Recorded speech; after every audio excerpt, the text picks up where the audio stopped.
И сегашниот градоначалник, како и поранешните, вели дека општината нема доволно пари сама да го асфалтира патот до Луковица. Поради тоа градоначалникот Блирим Седиу рече дека се одлучиле да побараат помош од владата за изградба на патот, затоа што како рурална општина немаат финансиски средства да го изградат овој патен правец во должина од 6 километри. Жителите од Луковица мака мачат додека стигнат до училиште или до своите работни места, поради дел од патот кој никогаш не бил асфалтиран, а времено се израмнува со песок и земја, но при секој дожд на патот се отвараат огромни кратери и дупки. Ние сме во сознание дека треба да се гради тој пат.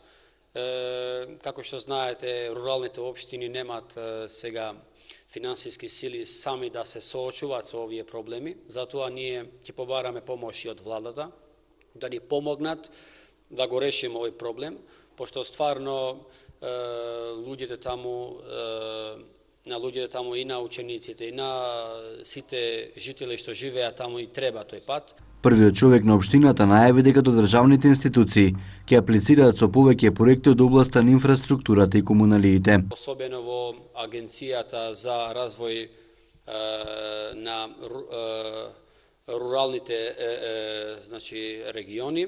Таму се спремаме да доставиме неколку проекти, да конкурираме како општина. Патот, да спомнам, да користам приликата, патот во село Стримница ќе се аплицира таму, патот од село Чифлик до село Ларце, таму ќе се аплицира и за водоводот на село Палатица. Инаку Луковица е единственото село од оваа рурална општина до кое нема асфалтиран пат.